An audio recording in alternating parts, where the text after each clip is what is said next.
Emergenza idrica a Giardina Gallotti, stamani manifestazione di protesta nella frazione di Agrigento, la gente esasperata è scesa in piazza davanti alla fontana del posto.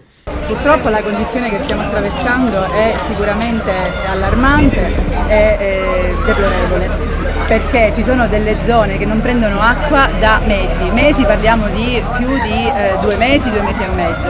La gente è esasperata, è stanca. La cosa che preme sottolineare comunque, a parte denunciare il disagio, perché è quello che sicuramente ci mortifica più di tutto, è quello di dire che ci sono delle responsabilità. Queste responsabilità vanno assunte da chi di dovere e noi non chiediamo più delle risposte, perché non abbiamo più bisogno di parole. Le abbiamo chieste a tempo debito, non ci sono state date perché non sono mai arrivate. Adesso chiediamo soltanto degli interventi che devono essere immediati. Non abbiamo più tempo per sentire procrastinare le ragioni, perché noi pensiamo che ragioni non ce ne sono.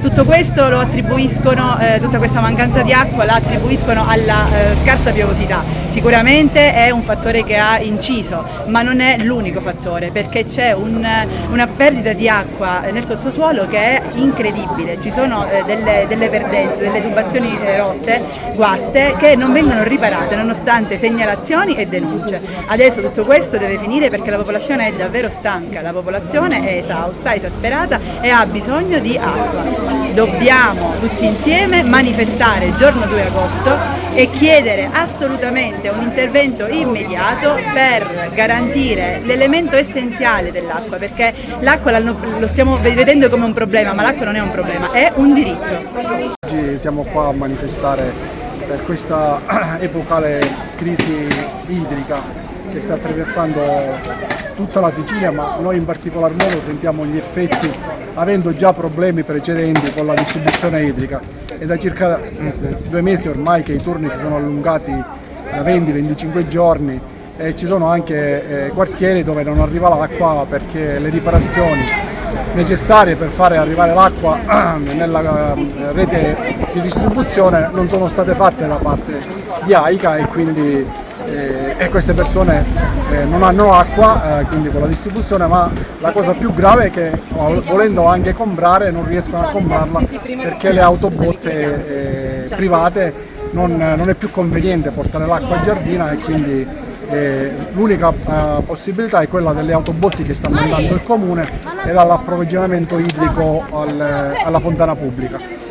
Quello che noi chiediamo agli enti preposti è innanzitutto 3 punti importanti. Uno è quello di fare le riparazioni, quindi riparare le reti dove si perdono più di quello che viene messo nelle condotte, quindi se si fanno le riparazioni si riesce a recuperare il prezioso liquido che va disperso.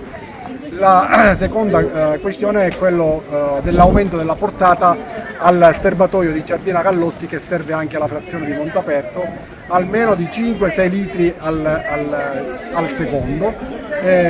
La terza cosa è quella di programmare interventi strutturali per rifare le reti idriche e trovare nuove fonti di approvvigionamento.